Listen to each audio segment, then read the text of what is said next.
කොහොමද ඉතින් ඔයාලට? ඔන්න මං අද අරගෙන ආවා ලස්සන ආදරණීය කතාවක්. එහෙනම් ඉතින් මගේ YouTube channel එක subscribe කරලම කතාව පටන් ගමු. හරි. මේ කතාවේ ශෛලී ඉෂාරයි කියලා ලස්සන කපල් එකක් ඉන්නවා. ඉතින් දැන් මේ දෙන්නගේ ආදරණීය කතාව පටන් ගන්නෙ කොහොමද කියලා දැනගන්නකම් ඉවසිල්ලක් නැහැ නේද? හරි.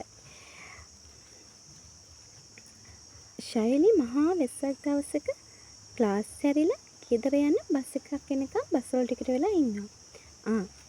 කොටම කලින් කියන්න බෑ. ශෛලී ටියුෂන් ක්ලාස් ගුරුවරියෙක්. ඉතින් මෙහෙම මේ ශෛලී බස් එකක් එනකම් මග බලාගෙන ඉන්නකොට එකපාරටම හොගල් ලොකු වැස්සක් වහිනවා. ඒ වහිනවත් එක්කම ශෛලීට හරිම සීතලක් දැනෙනවා. ඉතින් එයාගේ ගෙදර යන තව බස් එක එන්න වෙලා තියෙන නිසා ශෛලී ඉක්මනටම යනවා ඒ අහල ළඟ තියෙන කොෆි ෂොප් එකකට. ඉතින් මේ ශෛලී ගිහින් කොෆි එකක් බීබී ඉන්නකොට ශෛලී දකිනවා එළි වැස්සට තෙමි ඉන්න කෙනෙක්. ඉතින් මේ කවුරුත් නෙවෙයි. මේ තමයි ඉෂාර. ශෛලී හිතන අනේ මන්ද මම වගේම කෙනෙක් කියලා ශෛලී තනියම hina වෙනවා. ඉතින් මේ ශෛලී මොකද කරන්නේ? කොෆි එක බීලා බිල් එකක් පේ කරලා ඉක්මනින්ම එළියට යනවා. මොකද ශෛලීට හරි වමනාවක් තියෙනවනේ. මේ වැස්සට තෙමෙන්නේ කවුද කියලා බලා ගන්න. හරි. ශෛලී ඉතින් එළියට ගිහිල්ලා එයාගෙන් අහනවා ඔයා මොකද මේ වැස්සේ කරන්නේ කියලා. ඉතින් එයා කියනවා මම මේ වැස්ස තෙමෙන්න ආසයි. ඒ නිසා ඉන්නවා. ඉතින් ශෛලී එකපාරටම කියනවා අනේ එහෙමද? මාත් කැමති මේ වැස්ස තෙමෙන්න. එහෙනම් අපි දෙන්නම තෙමමු. කියනකොටම අර ඉෂාර ශෛලී පැත්තට හැරිලා ඇස් ලොකු කරගෙන ශෛලී දිහා බලාගෙන. ඉතින් මේ ශෛලී ඉෂාර දිහා ඇස් ලොකු කරගෙන දෙන්නම බලාගෙන ඉන්නවා. ඔන්න ඉතින් මේ අතර මග ශෛලීට හෝන් ශබ්දයක් එනවා. ඒ මොකක්ද? ඒ තමයි ශෛලීට ගෙදර යන්න බස් එක එනවා. ශෛලී බස් එකේ සද්දෙට දුවගෙන යනවා. ඒ යනකොට ශෛලීවත් දන්නේ නැහැ ශෛලිය ඇතේ තිබුණු පොතක් බිමට වැටෙනවා. ශෛලී ඉතින් ගෙදර යන්න ඕන වමනාකමට ශෛලී දුවලම යනවා.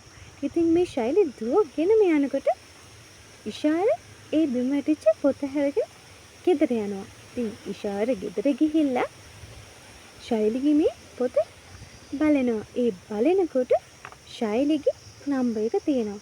ඉතින් ඔන්න දැන් ඉතින් මෙහෙම මේ දෙන්නගේ දින ගෙවිලා යනකොට දැන් ශෛලී ගෙදර ගිහින් ඊළඟ දවසේ ටියුෂන් ක්ලාස් එකට යන්න අර පොත හොයනවා. අනේ හොයනකොට ශෛලීට හොඳටම දාඩිය දාලා ශෛලී පණ දාගෙන මගේ පොත කෝ කියලා ආදානම පොත හොයනවා.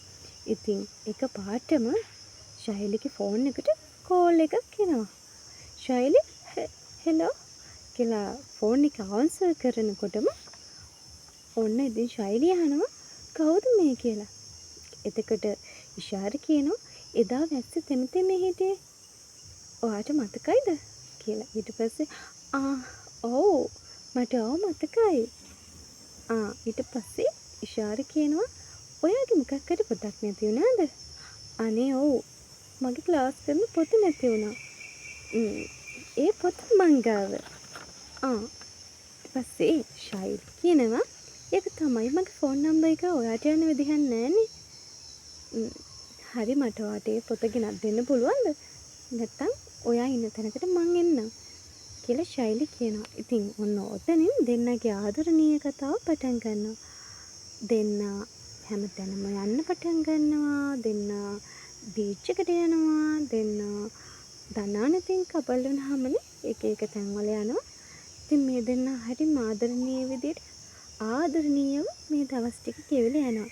ඉතින් ඔයාලා මේ ටිකලා කතාව අහන් හිටියට ඉෂාර මොකද කරන්නේ කියලා දන්නේ නැහනේ. ඉතින් ඉෂාරත් පාසල් ගුරුවරියෙක්. ඉතින් මේ දෙන්නම දැන් ජොබ් කරනවා. වයසත් ඉතින් දෙන්නගෙම හරි නිසා මේ දෙන්න කල්පනා කරනවා කතා වෙලා ගෙවල් වලට කියමු කියලා. ගෙදරින් අවසරය අරගෙන අපි දෙන්න මේක කරමු කියලා. ඉතින් ශෛලී ඉෂාරත් දෙන්නගේ තීරණයට එකඟ වෙලා ගෙවල් වලට එයාලගේ මේ සම්බන්ධ ගැන කියනවා. ඉතින් දෙපැත්තෙම දෙමව්පියෝ ගෙදරට ඇවිත් කතා බහ කරලා මේ දෙන්නගේ ලස්සන විවාහ දිනයක් දාගන්නවා.